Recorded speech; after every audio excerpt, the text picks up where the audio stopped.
शुरू अल्लाह के नाम से जो बड़ा मेहरबान रहम वाले है। आज अल्हम्दुलिल्लाह हमारा नासिक जाना हुआ। नासिक में मीटिंग थी गिरीश महाजन साहब के साथ, पालक मंत्री, हमारे जिला अध्यक्ष जनाब श्री कछुए साहब और हमारे योगेश निकम साहब और हर्षल सल साहब, इनके नेतृत्व में हम नासिक गए। नासिक में अल्हम्दुलिल्लाह हमने जो प्रोजेक्ट तैयार करके लेके गया था उसको टेबल मीटिंग पे गिरीश महाजन साहब के पास रखा और माइनॉरिटी डिपार्टमेंट से फंड की मांग की। तो 3 मुतालबात हमने रखे थे। एक मुतालबात अंसारी शादी हाल का, 2 करोड़ के अंसारी शादी हाल का। जैसा कि हम पार्टी में जब प्रवेश किए थे तो हमने डिमांड की थी। उसके बाद मुझे उसके 8 दिन के फौरन बाद ओहदा मिला सेक्रेटरी का। हम शुक्रगुजार है महाजन साहब के और बीजेपी के भी कि उन्होंने इस काबिल समझा और कम वक्त में बड़ा जलील कद्र ओहदा दिया। उसके बाद आज हमारी मीटिंग हुई 15 दिन के अंदर। उन्होंने हमारे तीनों मुतालबात मंजूर किए। पहला तो अंसारी शादी हाल का और दूसरा जो रहा वो हज हाउस। आज मालेगांव में हज हाउस की सख्त जरूरत है। हमारी मुस्लिम पॉपुलेशन है, माइनॉरिटी के फंड से हज हाउस की हमने डिमांड की और मल्टीपर्पज गार्डन, बोनिकल गार्डन बोलते हैं उसको, वो गार्डन की डिमांड की। तीनों डिमांड को श्री गिरीश महाजन साहब ने, हमारे पालक मंत्री गिरीश महाजन साहब ने एक्सेप्ट किया। एक्सेप्ट करने बाद उन्होंने हमारे सब चीजें देखी और देखने के बाद उन्होंने कहा कि इलेक्शन हो जाने दो। 15 तारीख को हमारा इलेक्शन डिक्लेयर हो चुका है। इलेक्शन के फौरन बाद उसके ऊपर हम लाए अमल करेंगे इंशाल्लाह। बीजेपी का हाथ थामने का मुख्य कारण ये था कि हमको डेवलपमेंट चाहिए था। आज 75 साल हो गया है, शहर में कोई डेवलपमेंट नहीं है। अज़बियत की राजनीति है, जातिवाद की राजनीति है। और देखो, बीजेपी के ताल्लुक से कहा जाता है फिरका परस्त पार्टी। अगर बीजेपी फिरका परस्त पार्टी होती तो लाडली योजना की जो स्कीमें है वो सिर्फ वो हिंदू बहनों को मिलती। वो तो पूरे समाज को, ऑल समाज को उसका लाभ हासिल होता है। हमारी मुस्लिम बहनें, बेवाएं, उसके लाभ मिलता है, उसका फायदा होता है। और जितनी भी बीजेपी की स्कीमें हैं, बड़ी से बड़ी स्कीम है जिसको शहर में उसको फॉलोअप नहीं लिया जाता। लेकिन मैं रिक्वेस्ट तो करूंगा हमारी माओ बहनों से और हमारे भाइयों से कि उसके ऊपर इंटरेस्ट ले, उसका लाभ हासिल करें।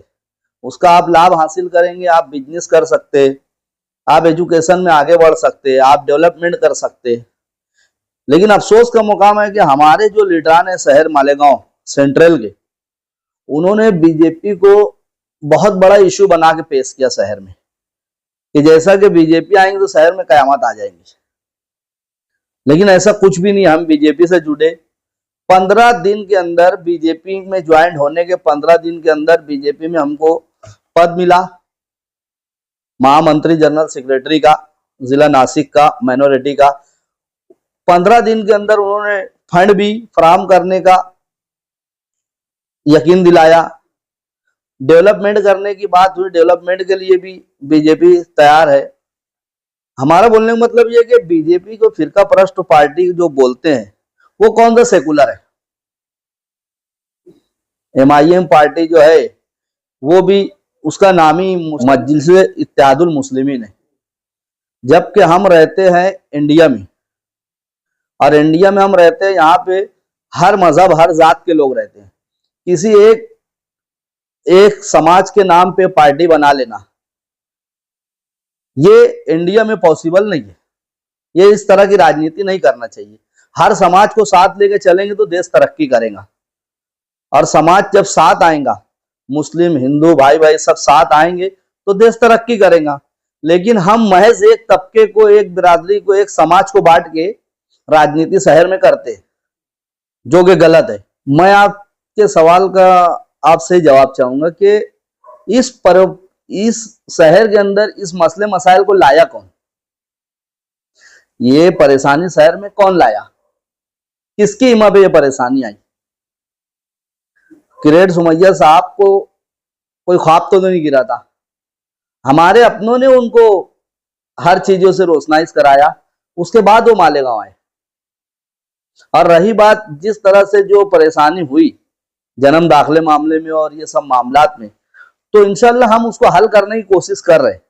अभी 15 दिन हुए हमको जाए बीजेपी में, उसके लिए हम भागदौड़ कर रहे कि जन्म दाखिले के मामले में जो बेगुनाह बंद है उनको भी रिहा कराया जाए, और जो ये आफत आई है इसका भी भांडा फोड़ा जाए।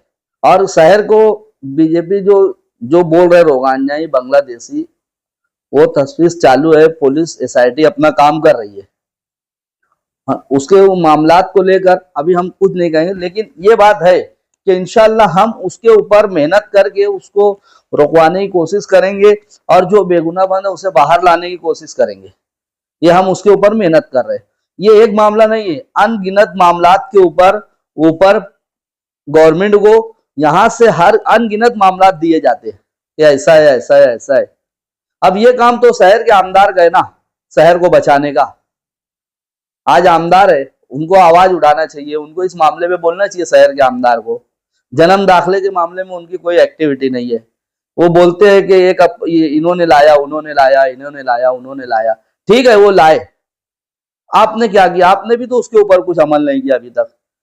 आपका काम था आमदार साहब का कि ये हाउस में आवाज उठाते, उसके ऊपर भागदौड़ करते, उसके ऊपर काम करते, और उसको नहीं रोकवा सकते तो कम से कम उसको जो बेगुनाह बंद है उसे रिहा कराने की कोशिश करते।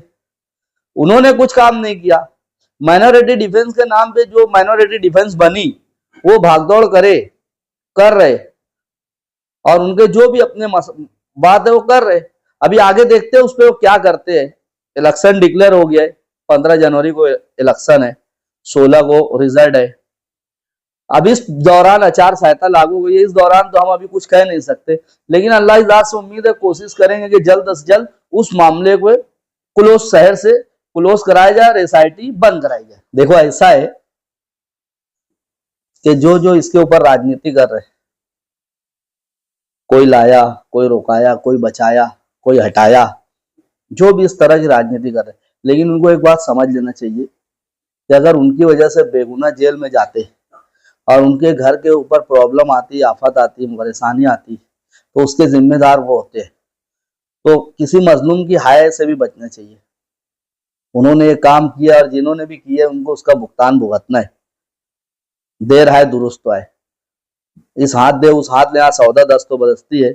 आगे आप देखेंगे इंशाल्लाह कि जिन लोगों ने भी इस तरह के काम किए है, जिन लोगों ने भी ये सब कदम उठा के परेशान करने, वो उनके अंजाम को पहुंचेंगे इंशाल्लाह। देखो एक्चुअली ऐसा है ना कि बीजेपी, हमारी जो पार्टी है बीजेपी भारतीय जनता पार्टी, ये डेवलपमेंट पे यकीन रखती है। और हमारे जो पीएम साहब आदरणीय श्री नरेंद्र मोदी जी, उनका नारा है सबका साथ सबका विकास। विकास की राजनीति करती है बीजेपी और विकास के लिए काम करती है। दूसरी बात है कि फडणवीस सीएम, हमारे जो फडणवीस जी है, श्री फडणवीस जी, वो भी डेवलपमेंट की राजनीति करते हैं। उनको भी मालेगांव को लेकर बहुत डेवलपमेंट की इच्छा है कि मैं मालेगांव में कितना डेवलपमेंट करूं। उसके लिए हम भागदौड़ कर रहे ताकि वो जो उनकी इच्छा है, उनका ख्वाब पूरा हो मालेगांव में डेवलपमेंट करके। इसके पीछे हम हमारे जिले जो सदर है श्री कछुए साहब, नीलेश कछुए साहब, उनका बहुत साथ रहा मुझे। उन्होंने बहुत हेल्प की मेरी ओहदा में देने में और करने में, बहुत साथ दिए मेरा। इनके साथ साथ जो है अपने योगेश निकम सर है और हर्षल सर है, वो मुझे कदम कदम पर रहनुमाई कर रहे कि इस तरह से करो, इस तरह से करो, इस तरह डेवलपमेंट के लिए। तो मैं उनका भी शुक्रगुजार हूँ। और अल्लाह की ज़ात से उम्मीद है कि जिस गुमान में, जिस यकीन और गुमान के साथ आया हूँ, इंशाल्लाह अल्लाह वो पूरा कराएगा। और आगे फ्यूचर में मैं इससे ज्यादा डेवलपमेंट करने की कोशिश करूंगा। मेरे अज़ाइम शहर के लिए बस इतना है कि मेरा शहर डेवलप हो। यहाँ की रोड है, गटर है, सड़कें है, स्टेडियम हो, बच्चों को खेल कूद के लिए मैदान हो, स्टेडियम अच्छे से अच्छा स्टेडियम हो, एजुकेशन हो, ITI कॉलेजेस हो, और MBBS कॉलेज हो, IT कॉलेज हो, ताकि हमारे मुस्लिम कौम के माइनॉरिटी के हमारे बच्चे बाहर न जाते हुए शहर में एजुकेशन हासिल करें। एजुकेशन हासिल करके वो आगे बढ़ेंगे, शहर डेवलप होगा, मुस्लिम कम्युनिटी डेवलप होंगी, उनको एजुकेशन आने से उनको रोजगार मिलेगा, उनके तरक्की होंगी। हमारे यही अज़ाइम है कि किस तरह से मालेगांव डेवलप हो, क्योंकि मालेगांव 75 साल से बिगड़ा है। आज कोई ऐसी रोड सड़क नहीं है जिसपे हम जाए और सुकून से जा पाते हैं। आप देखो सारा शहर खंडर बन गए, शहर के अंदर कोई किस्म का डेवलपमेंट नहीं है।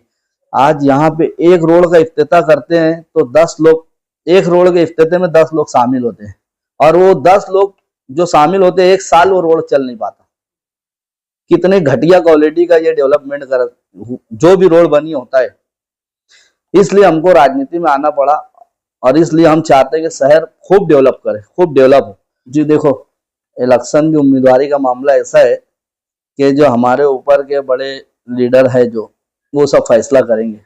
हम तो फैसला नहीं कर सकते, उनके फैसले के साथ हम चलेंगे। वो जो बोलेंगे उनका आदर करेंगे हम, और उनकी बात मान के वो कैंडिडेट किसको लड़ाना किसको नहीं लड़ाना, हमारे वरिष्ठ लीडर बैठ के मीटिंग करेंगे और उनके हिसाब से हम चलेंगे। मैं खुद उम्मीदवारी नहीं करूंगा, लेकिन मैं मेरी जगह पे अगर पार्टी ने मुझे उम्मीदवारी का मौका दिया तो मैं मेरी जगह पे मैं किसी दूसरे को मौका देकर उसको भी आगे बढ़ाने की कोशिश करूंगा, लेकिन मैं बाज़ाब्ता उम्मीदवारी नहीं करूंगा। मैं इलेक्शन में और सियासत में मैं सिर्फ डेवलपमेंट के वास्ते आया हूँ। मैं इलेक्शन लड़ने, मेयर बनने, कारपोरेटर बनने नहीं आया।